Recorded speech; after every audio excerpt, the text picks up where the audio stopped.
রাসূল সাল্লাল্লাহু আলাইহি সাল্লাম বলেন, ইন্নার রুকা ওয়াত তামাইম ওয়াত তাওয়ালা শিরকুন, ঝাড়ফুঁক করা শিরক।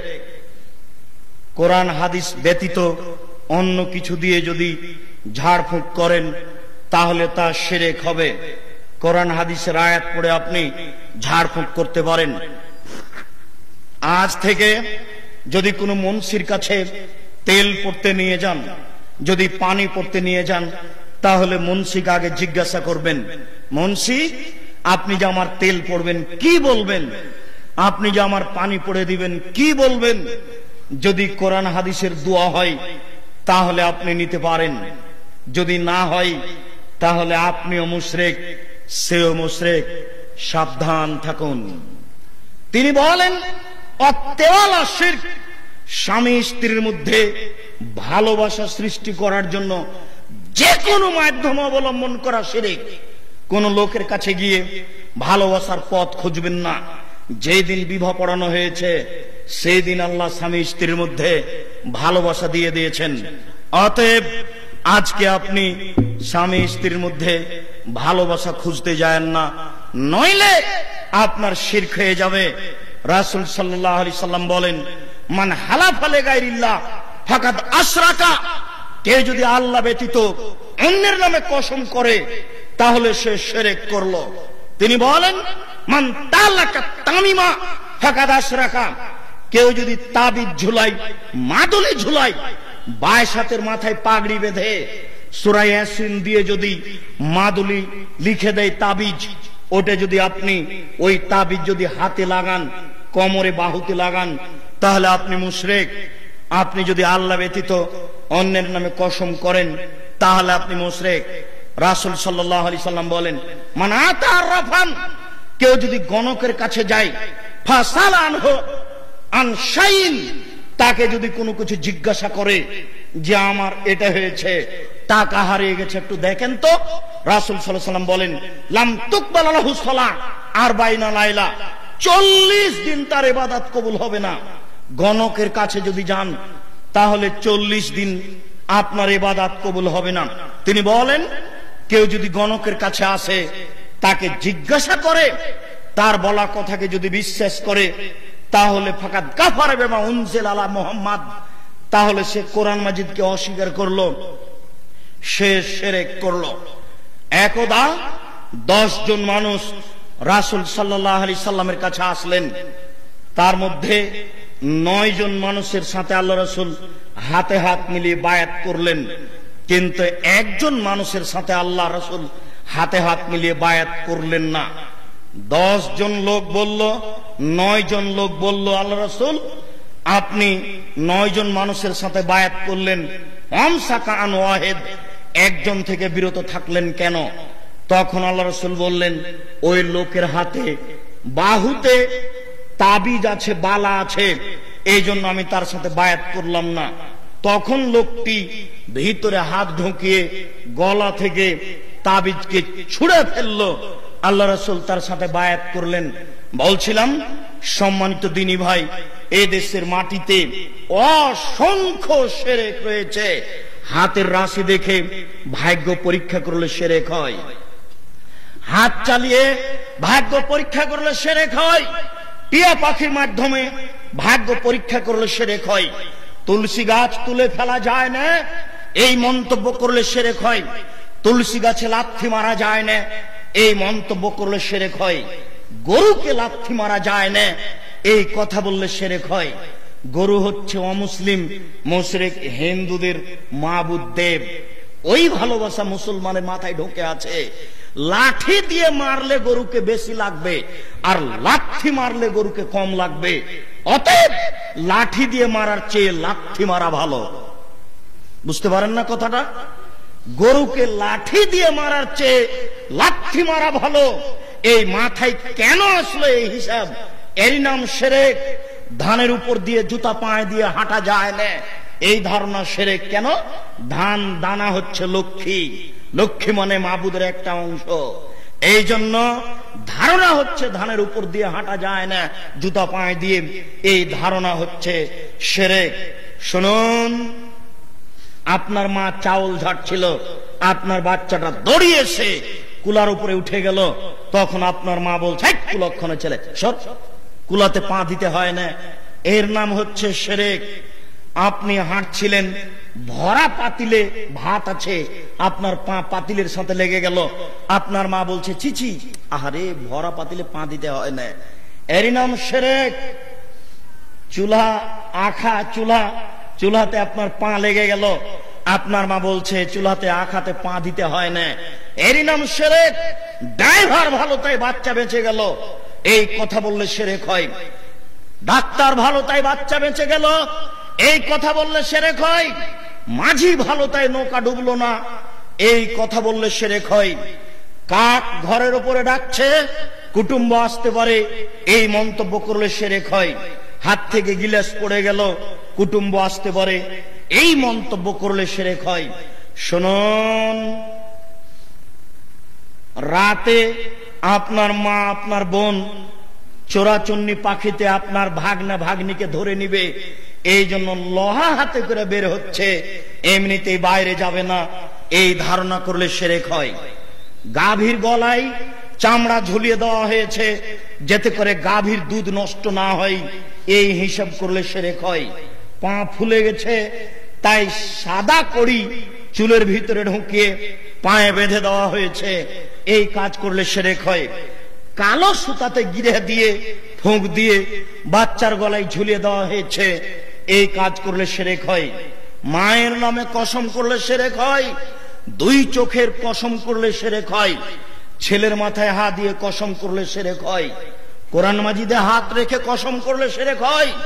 মসজিদে গিয়ে কসম করলে শিরক হয়। এই দেশের মাটিতে অসংখ্য শিরক রয়েছে। জন্মদিবস পালন করলে শিরক হয়, মৃত্যু দিবস পালন করলে শিরক হয়। আপনার স্ত্রী ফরজ গোসল না করে ভাত রান্না করেছে, এই কথা যদি আপনার মা জানতে পারে, তাহলে আপনার মা বলবে ছিছি রে, কি যে একেবারে বোমা, সংসার ধ্বংস করেছে, বাড়ি থেকে বরকত উঠে গেল। আপনার স্ত্রী ফরজ গোসল না করে ঘর ঝাড়ু দিতে পারে, ফরজ গোসল না করে সিম গাছ থেকে সিম তুলে আনতে পারে। আপনার স্ত্রী ফরজ গোসল না করে বেগুনের গাছ থেকে বেগুন ছিঁড়ে আনতে পারে। আপনার স্ত্রী ফরজ গোসল না করে ভাতের পাতিল থেকে ভাত বের করতে পারে। সব কিছু করতে পারে, করতে পারে না বললে শিরক হবে। শুনুন, ফরজ গোসল না করে কোরআন মাজিদ পড়তে পারে না, ফরজ গোসল না করে নামাজ পড়তে পারে না, এছাড়া সবকিছু করতে পারে। জন্মদিবস পালন করলে শিরক হয়, মৃত্যু দিবস পালন করলে শিরক হয়। 26শে ফেব্রুয়ারি, 26শে মার্চ, 26শে জানুয়ারি পালন করলে শিরক হয়। 15ই আগস্ট পালন করলে শিরক হয়। শহীদ মিনার তৈরি করে ফুল চড়ালে শিরক হয়। কবরে ফুল চড়ালে শিরক হয়। কবরকে সিজদা করলে শিরক হয়। কবরের কাছে কিছু চাইলে শিরক হয়। খাজা মঈনুদ্দিন চিশতির কবরে গেলে শিরক হয়। কবরের কাছে কিছু পাওয়া যায় এই কথা বললে শিরক হয়। ছবি মূর্তিকে মূল্যায়ন করলে শিরক হয়। ছবি মূর্তি রাস্তায় রাস্তায় ঝুলালে শিরক হয়। নেতা নেত্রীর ছবি বাড়িতে ঝুলিয়ে রাখলে শিরক হয়। কাপুরুষের সন্তান কাপুরুষ তুমি জানো না? আমি মুসলিম চিররণবীর, মরণকে করি না ভয়। আমি যদি মরি তাহলে আমি শহীদ, বেঁচে থাকি গাজী। মরাও যতটুকু, বাঁচাও ততটুকু। মরলে শহীদ, বাঁচলে গাজী। জেল যতটুকু, সেল ততটুকু। বাইরে যতটুকু, ভিতরে ততটুকু। শুলি যতটুকু, ফাঁসি ততটুকু। আমি মুসলিম চিররণবীর, আমি মরণকে করি না ভয়। আমি মূর্তি ভাঙার জন্য জন্ম নিয়েছি, মূর্তি গড়ার জন্য নয়। আমি ছবি মূর্তি ভাঙার জন্য জন্ম নিয়েছি, আমি গড়ার জন্য জন্ম নিইনি। ইব্রাহিম আলাইহিস সালাম আমার পিতা মূর্তি ভেঙে দিয়েছেন।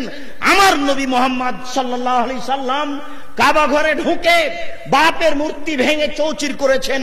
তাই তো তিনি বললেন, জাল হক, এসেছে সত্য, ওয়াজাকাল বাতিল, চলে গেছে মিথ্যা।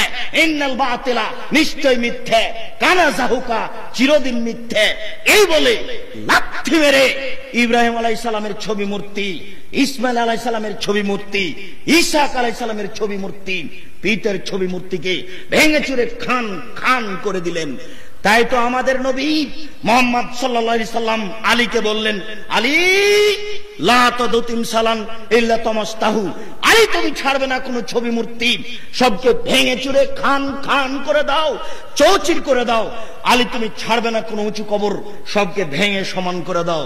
শুনুন, আপনি যদি খাজা মঈনুদ্দিন চিশতির কবর ভাঙতে না পারেন, তাহলে আপনার ছেলে ভাঙবে। আপনার ছেলে যদি খাজা মঈনুদ্দিন চিশতির কবর ভাঙতে না পারে, তার ছেলে পারবে।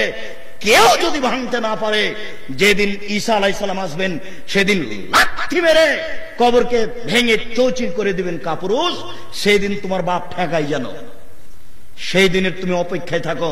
মনে রাখো, উঁচু কবরকে ভেঙে সমান করতে হবে, এটা আমাদের নবীর কঠোর আদেশ। ছবি মূর্তিকে ভেঙে চৌচির করে দিতে হবে, এটা আমাদের নবী মুহাম্মদ সাল্লাল্লাহু আলাইহি সাল্লামের কঠোর আদেশ। মুসলমানের বাচ্চা ছবি মূর্তি তৈরি করতে পারে না, মুসলমানের বাচ্চা ছবি মূর্তি তৈরি করতে পারে না, মুসলমানের বাচ্চা ছবি মূর্তি তৈরি করতে পারে না। শোনো বাঙালি, কাপুরুষ হয়ে গেলে কেন? জাতির জন্য তুমি বোঝা হয়ে গেলে কেন? তোমার চোখের সামনে রবি ঠাকুরের গান আসলো কেন? তোমার অ্যাসেম্বলিতে ক্লাসের সূচনায় রবি ঠাকুরের গান হবে কেন? তুমি যদি গান বানাতে না পারো, তাহলে তুমি নজরুলের গান ধার করো। নজরুল বলছেন, বর্ধমান জেলার চুরলিয়া গ্রামে মুসলমানের বাচ্চা নজরুল জন্ম নিলেন, ওই গানকে তুমি বাছাই করে নাও। কি গান? চল চল চল ঊর্ধ্ব গগনে বাজে মাদল, থাকবো না আর বদ্ধ ঘরে, দেখবো এবার জগৎটারে। কত সুন্দর, একেবারে জোরালো গান, যে গান ছেলেদেরকে সামনের পথে নিয়ে যাবে। তুমি রবি ঠাকুরের গান বাছাই করলে কি করে? কাপুর সন্তান, তুমি কি করে এই শিরকের নিকটে মাথা নত করলে? তুমি কি করে ভোট কেন্দ্রে যাও? সম্মানিত দিনী ভাই, বলছিলাম জন্ম নিয়েছি ছবি মূর্তি ভেঙে দেওয়ার জন্য, ছবি মূর্তি গড়তে আসেনি। শুনুন, কোন হিন্দু খায়ার আস্তানায় গিয়ে আপনি ছবি মূর্তি ভাঙতে পাবেন না। আপনি এটা করলেন কেন? সেটা হচ্ছে আপনার সাথে কথা। আপনি জানেন না যে আমি মুসলমানের বাচ্চা? আপনি ভুলে গেছেন? আপনি ভুলে গেছেন যে আমি মুসলমানের বাচ্চা? আপনি ভুলে গেলেন? আপনি কেন ভুলে গেলেন নিচের পরিচয়? যুবক, তুমি কেন কাপুরুষ হয়ে গেলে? তুমি বীর পুরুষের ঘরে জন্ম নিয়েছ, তুমি বীর পুরুষ হয়ে বেঁচে থাকো। তুমি ভোট কেন্দ্রে যায় না, তুমি ছবি মূর্তিকে মূল্যায়ন করিও না, তুমি ছবি মূর্তি রাস্তা রাস্তায় ঝুলাইও না। তুমি তোমার নেতা নেত্রীর ছবিকে কাঁধে করে এইভাবে ছুটো না। তুমি এইভাবে চলে তাহাজ্জুদ পড়ে জান্নাত কিনতে পারবে না। তুমি যদি তার মূর্তি ভেঙে দাও, তাহলে ও তোমার আল্লাহকে গালি দিবে। তুমি তার মূর্তি ভাঙতে যাও না, তুমি তাকে দাওয়াত দাও। তুমি কোন হিন্দুর ঘরে গিয়ে তার ছবি ভাঙতে পারো না, তুমি তোমার ঘরের ছবি মূর্তি ভাঙো। এই জন্য তুমি জন্ম নিয়েছ। সম্মানিত দিনী ভাই, ছবি মূর্তিকে মূল্যায়ন করা শিরক। এই দেশের মাটিতে অসংখ্য শিরক রয়েছে। শিরক থেকে বেঁচে থাকুন। পাপের জগতে সবচেয়ে বড় পাপ হচ্ছে শিরক। আপনি শিরক থেকে বেঁচে থাকুন। আল্লাহ আমাদের যারা মারা গেছে, তুমি তাদের কবরের শাস্তি মাফ করো। আল্লাহ যারা আমাদের অসুস্থ, তুমি তাদের আরোগ্য দান করো। আমরা যারা বেঁচে আছি, তুমি তাদেরকে তোমার রাসূলের পদ্ধতি অনুযায়ী চলার তৌফিক দান করো। আজকের আলোচনা অনুযায়ী তুমি আমাদেরকে শিরক এবং বিদআত পরিহার করার তৌফিক দান করো। তুমি শিরক ত্যাগ করে তোমার রাসূলের পদ্ধতিতে চলার তৌফিক দান করো। এই দাবি, এই দাওয়া, এই দোয়া তোমার দরবারে রেখে আজকের সংক্ষিপ্ত আলোচনা এখানেই শেষ করলাম। সুবহানাকা আল্লাহুম্মা ওয়া বিহামদিকা আশহাদু আল্লা ইলাহা ইল্লা আনতা আস্তাগফিরুকা ওয়া আতুবু ইলাইক। আসসালামু আলাইকুম ওয়া রাহমাতুল্লাহ। আগামী কালের জন্য দাওয়াত থাকলো, অনুকূলে হলে